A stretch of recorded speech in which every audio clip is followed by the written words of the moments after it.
ഇപ്പോൾ വളരെ പ്രചാരത്തിലുള്ള തെറാപ്പിയാണ് ലാഫ്റ്റർ തെറാപ്പി. അത് ചിരി ഒരു മരുന്നാക്കി ചിത്രീകരിച്ചിരിക്കുകയാണ്. ലാഫ്റ്റർ ക്ലബ്ബുകൾ ഒരു 130ഓളം രാജ്യങ്ങളിലുണ്ട്. ആളുകൾ ഒരുമിച്ച് കൊടുക്കുകയാണ് ചിരിക്കാൻ വേണ്ടി. അത് നിങ്ങൾ എന്നോട് ചോദിക്കും, വെറുതെ ഇങ്ങനെ പ്രാന്ത് പിടിച്ച് പോലെ ചിരിക്കുകയാണ്. ചിലപ്പോൾ അങ്ങനെ സംഭവിക്കാം. ഇനി ശരീരത്തിൽ ആർട്ടിഫിഷ്യൽ സ്വരങ്ങൾ ഉണ്ടാക്കി പതുക്കെ ചിരി വന്നെന്ന് വരാം. നിങ്ങളിപ്പോൾ ഹാ ഹാ ഹാ ഹോ ഹോ ഹോ എന്ന് പറഞ്ഞു തുടങ്ങിയിട്ടുണ്ടെങ്കിൽ പതുക്കെ അതിൻ്റെ ഒരു ഇണത്തിൽ അനുരണനത്തിൽ നിങ്ങളുടെ മൊത്തം ഇൻറ്റേർണൽ സിസ്റ്റം പ്രവർത്തിച്ച് നിങ്ങൾക്ക് ചിരിയുടെ അനുഭവം ഉണ്ടാവും. അപ്പോൾ ചിരി ക്ലബ്ബുകളൊക്കെ ഇപ്പോൾ എല്ലായിടത്തും ഉണ്ട്. ഇനി ആശുപത്രികളിലെ പുതിയൊരു സങ്കേതം എന്താണ്? ക്ലൗൺ തെറാപ്പി എന്നൊരു സങ്കേതമുണ്ട്. അതെന്താണത്? അതായത് ക്ലൗൺസിനെ, വിദൂഷക വേഷം അണിഞ്ഞ ആളുകളെ, ജോക്കേഴ്സിനെ രോഗികൾക്കിടയിലേക്ക് കൊണ്ടുവന്നു. പ്രത്യേകിച്ച് കിഡ്സിനെ, ഈ ടെർമിനൽ അസുഖം ബാധിച്ച കുട്ടികളെ ട്രീറ്റ് ചെയ്യാൻ വേണ്ടി ഇങ്ങനെയുള്ള ആളുകളെ കൊണ്ടുവരും. അതിൻ്റെ റിസൾട്ട് എന്താണെന്നറിയോ? ഈ ക്ലൗൺസ് വന്ന തമാശകളൊക്കെ പറഞ്ഞ് ചിരിപ്പിച്ച് കുഞ്ഞുങ്ങളുടെ ഉള്ളിൽ പെട്ടെന്ന് തന്നെ മാറ്റം വരികയാണ്. രോഗപ്രതിരോധ ശക്തി 10 മടങ്ങ് വർദ്ധിക്കുകയാണ്. അങ്ങനെ മാറ്റങ്ങൾ ഉണ്ടാകുന്നുണ്ട്. അവിടെ ശാസ്ത്രീയമായി അപഗ്രഥനം ചെയ്യുമ്പോൾ എന്താ സംഭവിക്കുക? രോഗി ചിരിക്കുമ്പോൾ അയാളുടെ അറ്റൻഷൻ മാറും. അയാളുടെ പ്രശ്നങ്ങളിൽ കുടുങ്ങിക്കിടക്കുകയാണ്.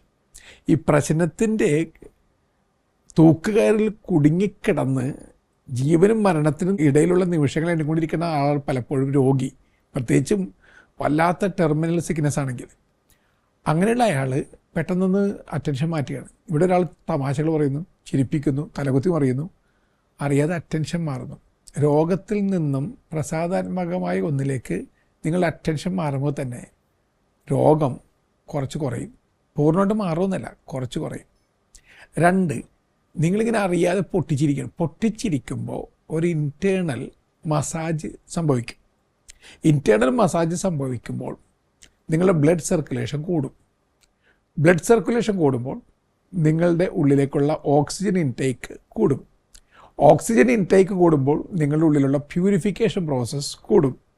പ്യൂരിഫിക്കേഷൻ പ്രോസസ്സ് കൂടുമ്പോൾ നിങ്ങളുടെ ഇൻറ്റേർണൽ ഓർഗൻസ് സിസ്റ്റം മൊത്തത്തിൽ റിഫ്രഷ്ഡ്, റിജുവിനേറ്റഡ് ആക്കപ്പെടും.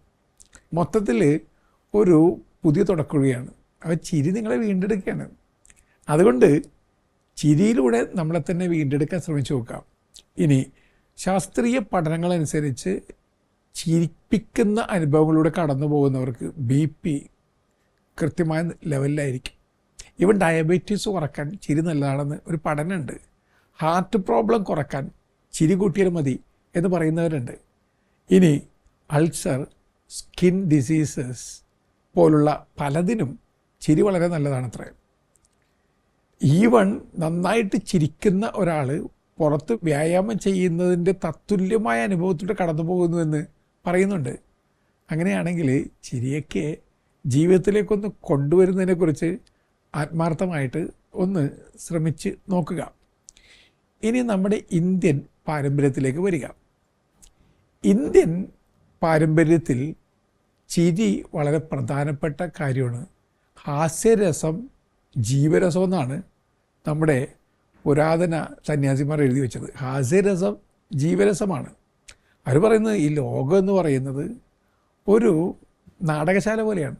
ജീവിതം ഒരു കേളിയാണ്, ഒരു ലീലയാണ്. അങ്ങനെയാണെങ്കിൽ ഒരുപാട് ടെൻഷൻ അടിച്ച് നടക്കേണ്ട ആവശ്യമൊന്നുമില്ല. എല്ലാം കുറച്ചും കൂടി ടേക്ക് ഇറ്റ് ഈസി പോളിസി എന്ന പോളിസി കൂടി നോക്കിക്കാണുക. എല്ലാം ലീലയാണ്, എല്ലാം കേളിയാണ്. ഈ ലോകമെന്ന് പറയുന്നത് ഭ്രമിപ്പിക്കുന്ന ഒരിടം മാത്രമാണ്. ഇവിടെ കെട്ടിക്കിടന്ന് നിങ്ങളെ തന്നെ ഇല്ലാതാക്കേണ്ട ആവശ്യമൊന്നുമില്ല. ടേക്ക് ഇറ്റ് ഈസി, കുറച്ചും കൂടി ചിരിയോടുകൂടി നോക്കിക്കാണുക. പണ്ടത്തെ ഒരു ആയുർവേദത്തിലെ ധ്യാന രീതിയുണ്ട്. ഹാസിബ, ഖേലിബ, ദാരിബ, ധ്യാൻ എന്നാണ് പേര്. ഹാസിബ, ഖേലിബ, ദാരിബ, ധ്യാൻ. അതെന്താണത്? ജീവിതത്തിൽ ഹാസ്യാത്മകമായി നോക്കിക്കണ്ട് ഒരു പ്ലേഫുൾനെസ്സോടുകൂടി ധ്യാനാത്മകതയോടുകൂടി ജീവിക്കുക. അതാണ് നല്ല മെഡിറ്റേറ്റീവ് ലൈഫ് സ്റ്റൈൽ. ഇപ്പം നിങ്ങളെ ചിരിപ്പിക്കുന്ന കുറേ കാര്യങ്ങൾ ഓർത്തു കഴിഞ്ഞാൽ നിങ്ങൾക്ക് ചിരിക്കാൻ പറ്റും. ചിരിപ്പിക്കുന്ന കാര്യങ്ങളെന്ന് പറയുമ്പോൾ നിങ്ങൾ കുഞ്ഞുങ്ങളെയൊക്കെ ഒന്ന് ഓർത്ത് നോക്കും. നിങ്ങൾ വല്ലാതെ ദേഷ്യപ്പെട്ടിരിക്കാൻ പെട്ടെന്നൊരു കുഞ്ഞ് അടുത്ത് വന്ന് കുഞ്ഞിൻ്റെതായ രീതിയിൽ കോമിക് കാണിക്കുമ്പോൾ നിങ്ങളറിയാതെ പൊട്ടിച്ചിരിച്ചു പോകും. നിങ്ങൾ പൊട്ടി തകർന്ന് തരിപ്പണമായിട്ട് ആരോടൊക്കെയുള്ള ദേഷ്യം നിമിത്തം നിങ്ങളെ തന്നെ കില്ല് ചെയ്തുകൊണ്ടിരിക്കുന്ന സമയത്താണ് ഒരു കുഞ്ഞ് വന്നത്. കുഞ്ഞ് വന്ന് കുഞ്ഞിൻ്റെ സംസാരം കേട്ടപ്പോൾ, കുഞ്ഞിൻ്റെ രീതികൾ കണ്ടപ്പോൾ നിങ്ങളറിയാതെ ചിരിച്ചുപോയി. എത്ര സമയത്താണ് ദൈവം ഈ കുഞ്ഞെന്ന മാലാഖയെ അയച്ചിട്ടുള്ളത്? എനിക്ക് പറയാനുള്ളത്, പ്രിയപ്പെട്ട ചങ്ങാതി, നിങ്ങൾക്ക് ചിരിക്കണം എന്നുണ്ടെങ്കിൽ, സ്വയം ചിരിക്കാൻ നിങ്ങൾക്ക് പറ്റുന്നില്ലെങ്കിൽ കൊച്ചുങ്ങളോടൊപ്പം കുറേ സമയം ചിലവഴിക്കുക. അറിയാതെ ഈ ദാർഢ്യഭാവങ്ങൾ, പുറത്തുള്ള ശീലകളൊക്കെ അലിഞ്ഞില്ലാതാവും. അകത്തൊരു പുഴയൊരുക്കം തുടങ്ങും, പുഴയൊഴുക്ക് തുടങ്ങും. നിങ്ങൾ നിങ്ങളെ തന്നെ വീണ്ടെടുക്കും. കുഞ്ഞുങ്ങളോടൊപ്പം ചിലവഴിക്കണം. അച്ഛനിങ്ങനെ ഘോരം ദീർഘമായിട്ട് പ്രസംഗിച്ചുകൊണ്ടിരിക്കുകയാണ്. അപ്പോൾ തൊട്ടുമുന്നിരിക്കുന്ന വൃദ്ധൻ നല്ല ഉറക്കത്തിലായി. വൃദ്ധൻ്റെ തൊട്ടടുത്തിരിക്കുന്ന കുട്ടിയോട് അച്ഛൻ പറഞ്ഞു, എഴുന്നേൽപ്പിക്ക് അയാളെ. അപ്പോൾ കുഞ്ഞ് നിഷ്കളങ്കതയോട് പറഞ്ഞു, അങ്ങല്ലേ ഉറക്കിയത്, അങ്ങനെ എഴുന്നേൽപ്പിക്ക്. ഇതൊരു കൊച്ചിൻ്റെ റിയാക്ഷനാണ്. ഈ റിയാക്ഷൻ കണ്ടു കഴിയുമ്പോൾ നമുക്കൊരു ചിരി വരും. ആ കുഞ്ഞിനെ പോലെ ആയി തീരുമ്പോൾ അകത്ത് ചിരിയുടെ ഒരു ഉത്സവം ആരംഭിക്കുകയാണ്. പണ്ടത്തെ പാട്ടുണ്ട്, ചിരിക്കാൻ ചിരിച്ചുകൊണ്ടിരിക്കാൻ, ചിരിയുടെ അമിട്ടിന് തിരികൊളുത്താം, കണ്ണുനീരിന് ടാറ്റ. അതിൽ ജീവിതത്തിലെല്ലാ കണ്ണീരിന് നിങ്ങൾക്ക് ടാറ്റ കൊടുത്ത് മാറ്റിക്കളയാൻ പറ്റില്ല. പക്ഷേ ആലോചിച്ച് നോക്കിയേ, നിങ്ങൾ കരയുന്ന പല കാരണങ്ങൾക്കും യഥാർത്ഥ കാരണമുണ്ടോ? ആലോചിച്ച് നോക്കിയേ, നിങ്ങൾ കരയുന്നത് യഥാർത്ഥത്തിൽ കരയേണ്ട കാര്യത്തിന് വേണ്ടിയാണോ? നിങ്ങൾ വെറുതെ കരഞ്ഞുകൊണ്ടിരിക്കും. വൈകുന്നേരം ഇപ്പോൾ മനസ്സിലാക്കിയത് കരയേണ്ട ആവശ്യമൊന്നുമില്ലാത്ത ഒരു കാര്യത്തിന് വേണ്ടിയാണ് ഇത്രയും സമയം ചിലവഴിച്ചതെന്ന്.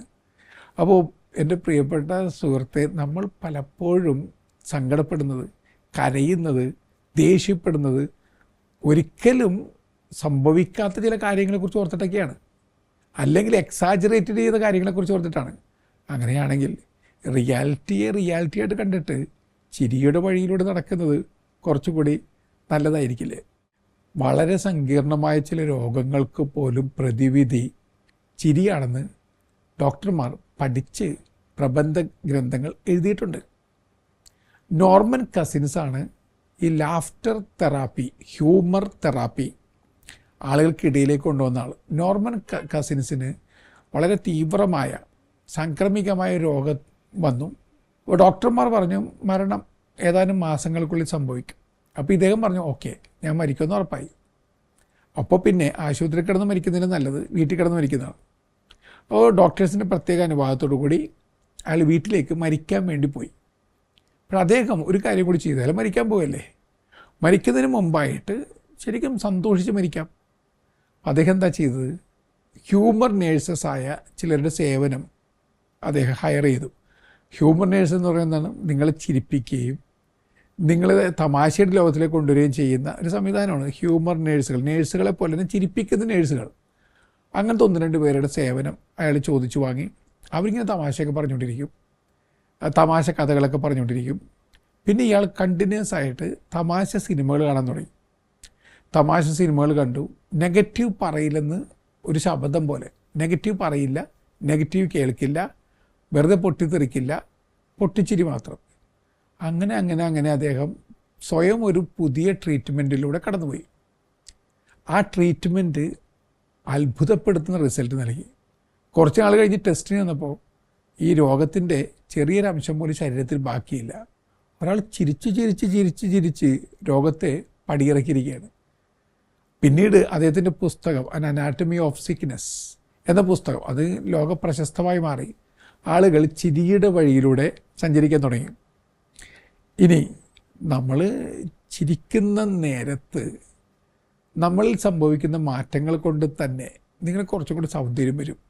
അതുകൊണ്ടാണല്ലോ ചിരിക്കുന്നവരാണ് കുറച്ചും കൂടി ഭംഗിയുള്ളവരെന്ന് പറയുന്നത്. സുന്ദരമായ പുഞ്ചിരിയോടുകൂടി സംസാരിക്കുന്ന ആളുകൾ കേട്ടിരിക്കും. കോപിച്ചലറി പറയുന്നവരെ എത്ര നേരം കേട്ടിരിക്കാൻ പറ്റും? ഒരു പ്രഭാഷണം ആളുകളുടെ ഹൃദയത്തിലേക്ക് വരണമെങ്കിൽ ചിരിയുടെ വഴിയിലൂടെ ചിറകുകൾ മുളപ്പിച്ച് ഹൃദയത്തിലേക്ക് സഞ്ചരിക്കണം. അപ്പോൾ ഒരു പുഞ്ചിരി നിസ്സാരമായ കാര്യമൊന്നുമല്ല, ആ പുഞ്ചിരി വെട്ടമാണ്. അതുകൊണ്ട് the smile is the sunshine of the face എന്ന് പറയുന്നത് മുഖത്തെ പ്രകാശമാണ്. നിൻ്റെ മുഖപ്രകാശം എൻ്റെ മുഖത്ത് വീശാൻ നീ എന്നെ അനുവദിക്കണം എന്ന് ദൈവത്തോട് സങ്കീർത്തകർ പ്രാർത്ഥിക്കുന്നുണ്ട്. ദൈവത്തിൻ്റെ മുഖപ്രകാശം എന്താണ്? കൃപയാർന്ന സ്വർഗീയമായ ഒരു പുഞ്ചിരിയുടെ പ്രകാശമാണ്. ആ പ്രകാശം ഉണ്ടെങ്കിൽ നിങ്ങളും ജീവിതത്തിലേക്ക് തിരികെ വരും. അതാണ് ഏറ്റവും പ്രധാനപ്പെട്ട കാര്യം.